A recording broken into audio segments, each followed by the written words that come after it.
Castle of Arta. The preservation of this sector of the ancient wall is attributed to its dual mission, to protect against invaders, but also to stop the floods of Arachthos.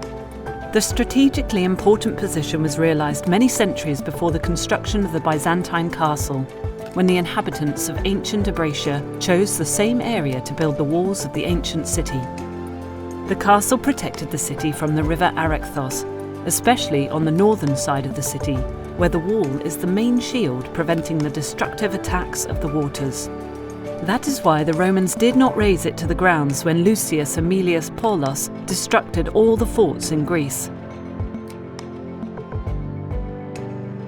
In the era of the Comnenus Doukash rulers, the castle regained its importance by becoming the administrative centre of the despotate, which also served as a meeting place and gathering of the members of the court of each ruler.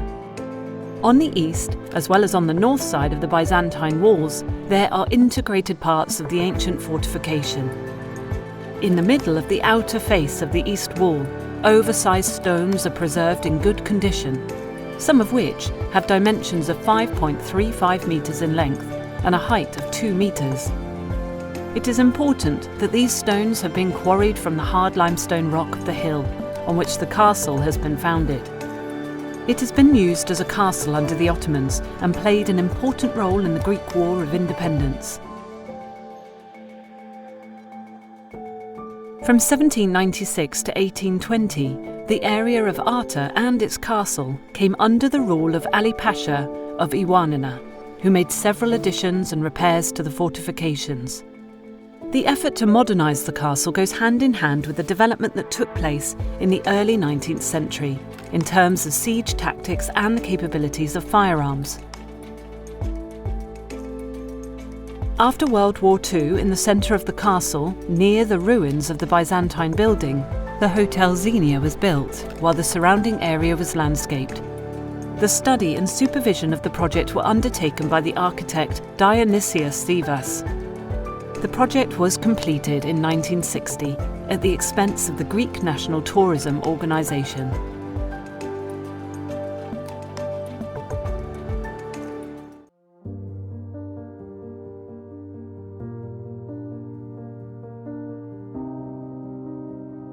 My father, Michael Angelos Komnenos Doukas, cousin of 2 emperors, Isaac and Alexius Angelos, took shelter in Arta after the occupation of Constantinople by the Crusaders in the year of the Lord 1204. In the meantime, 3 independent states were claiming the legal succession of the Empire of the Romans: the state of Nicaea, the state of Trebizond, and the state of Epirus. They were the legal continuity of the Roman Empire until Michael Palaiologos reclaimed it from the Latin Crusaders in the year of the Lord 1261. My father came to terms with the Venetians, to whom the seas of the empire had been awarded, then consolidated his position, expanded the borders of the region he ruled, and after gaining independence, formed a state, the Despotate of Epirus. Arta became the capital of our state, and was quickly transformed into an important center of the Greek world, as we are the bridge between the Greeks and the Latins.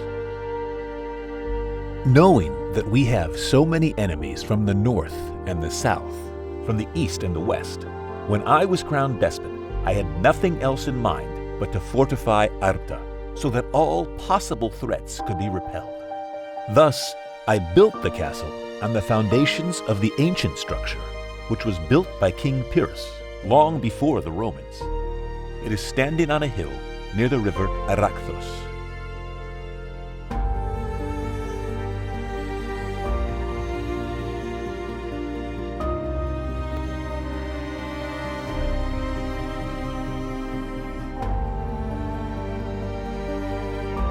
Our family story is turbulent.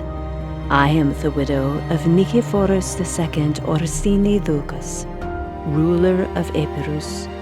My late husband did everything he could for Epirus, but life played many games in his course. From his mother's side, he was the great-grandson of the illustrious despot of Epirus, Nikephoros Komnenos Doukas. who ruled Epirus in the days of glory. His father, Giovanni Orsini, was the Count of Kefalonia and Zante, whose father again was Riccardo Orsini, and his mother an Epirot princess.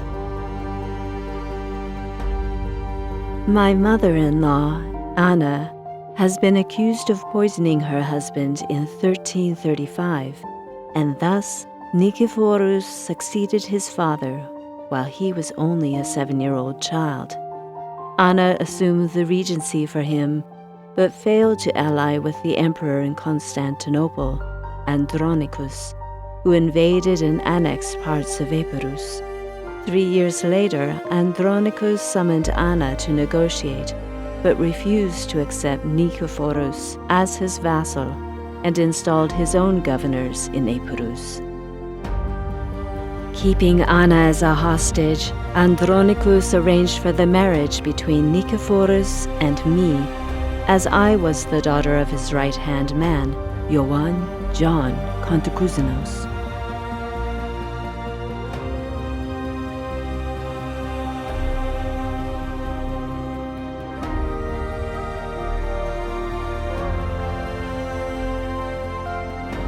I was born in 1436 in Arta. My birthplace is the center of a fertile agricultural region with many water buffaloes, cows, and horses. Merchants from Venice and Dubrovnik compete for the market of Arta, which supplied dried meat, lard, ham, furs, and indigo. When my father, Carlo Tacco, left for Italy to find help for the Ottoman invasion, since we were minors, he left the administration of Arta to my mother, Ramonda, and a group of tutors. On my father's death in October 1448, I succeeded him as a minor in all his titles and possessions.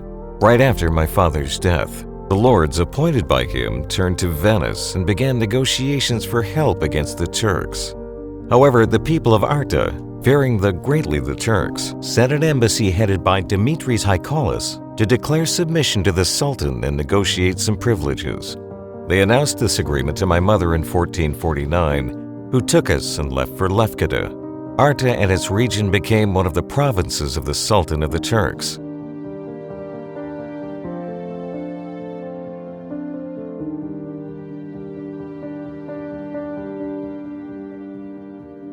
Outside the castle is an admirable clock tower. It is an imposing clock tower with a big bell. Every hour the bell rings. The loud chime can be audible for 1 hour's distance from Arta. It is a masterpiece, and a similar mechanical clock does not exist in any country.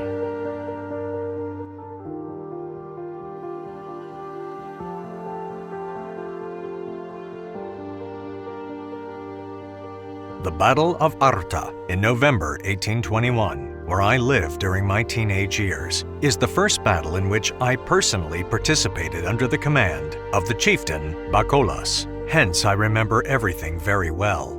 In September 1821, the Turks of Arta struck the village of Peta, which was defended by Bakolas. In the battle, I was wounded in the leg, and mutual esteem was born between me and him. Thus, Bakolas has appointed me, though inexperienced, to lead 100 men. In November 1821, Arta was besieged and briefly occupied by us. This was followed by 16 days of violent looting against the local population, regardless of ethnicity or religion. I reacted to the injustices, and as a result, the freedom fighters from Arta made me their chieftain. In Arta, we were preparing for the liberation of the city, and many gathered in the area to support the local chieftains. After the Battle of Maritai, thanks to the bravery of the freedom fighters from Suli, the western entrance of the city was open to us. At the same time, Greek and Albanians fortified the Imarat Mosque, where from 3 attacks led by the Turks were repelled. On November 16th, in the chapel of St. Elias in Arta, a meeting of the freedom fighters took place, and they set the plan for the final attack on Arta.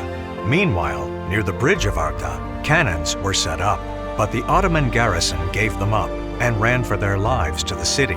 So the bravest among us, the freedom fighters from Suli, took a chance, crossed the Arathros River, struck the Turkish cavalry like a thunder and defeated it. At the same time, the freedom fighters from Suli took the cannons left by the Turks, crossed the bridge, and began to fire against them. Thus, the attempt of the Turkish commander to hold on to the church of Paragoritisa failed. The final attack was made by Bakolas, but Hassan Pasha had settled in the French consulate, which was on the hill of Ayathododa, and from where he could control the opposite mountain from which we were descending.